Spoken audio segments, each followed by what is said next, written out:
বিসমিল্লাহির জিয়া সাংস্কৃতিক সংগঠন জিসাস কেন্দ্রীয় কমিটির পক্ষ থেকে প্রেস বিজ্ঞপ্তি জানাচ্ছি।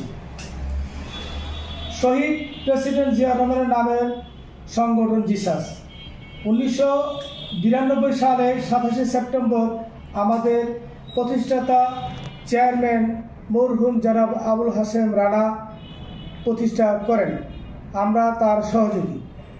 গত 4 বছর আগে আমাদের প্রতিষ্ঠাতা চেয়ারম্যান মৃত্যুর পরে তাহার সহধর্মিণী বর্তমান আমাদের কেন্দ্রীয় কমিটির সভানেত্রী নাহিদুল্লাহ ইবা আমাদেরকে নিয়ে এ পর্যন্ত কাজ চালিয়ে আসছেন। কয়েকদিন আগে ডাক্তার সাবরিনা আওয়ামী লীগের ফ্যাসিবাদী যার নামে করোনার সময় সারা বিশ্বকে ওষুধের কথা বলে ঠকিয়েছেন, সারা বাংলাদেশে অনেক মানুষ মৃত্যুবরণ করেছেন।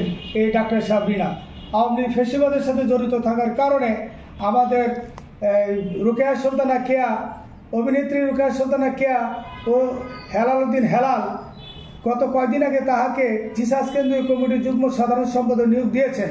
আমরা জিসাস কেন্দ্রীয় কমিটির এই ব্যাপারে অবগত না।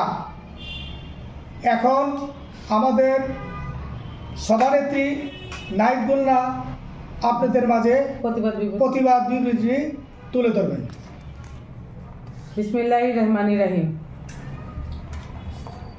সকলের অবগতির জন্য জানানো যাচ্ছে যে জিয়া সাংস্কৃতিক সংগঠন জিসাস কেন্দ্রীয় কমিটির সম্মানিত উপদেষ্টা মণ্ডলী ও বিএনপি সিনিয়র নেতৃবৃন্দের পরামর্শ মোতাবেক অভিনেত্রী রোকেয়া সুলতানা কেয়া, হেলাল উদ্দিন হেলাল, মোহাম্মদ মতিউর রহমান ডিজেল ও মোহাম্মদ নুরুজ্জামানকে সরাসরি আওয়ামী ফ্যাসিবাদের সাথে সম্পৃক্ত থাকার কারণে জিসাস কেন্দ্রীয় নির্বাহী কমিটির পক্ষ থেকে এদের পূর্বে বহিষ্কার করা হয়।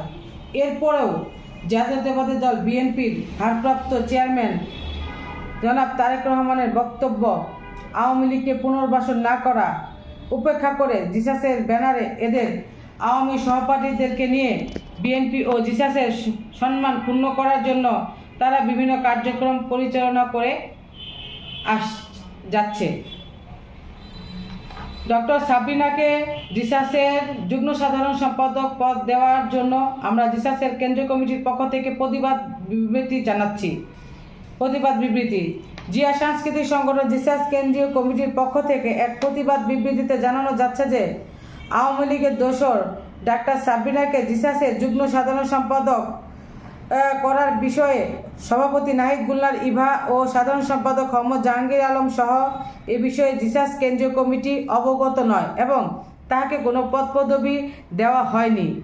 জিসাসের মান সম্মান নষ্ট করার জন্য বহিষ্কৃত রোকেয়া সুলতানা কেয়া, হেলাল উদ্দিন হেলাল ডাক্তার সাবরিনাকে জিসাসের যুগ্ম সাধারণ সম্পাদক হিসেবে পদ প্রদান করেছেন।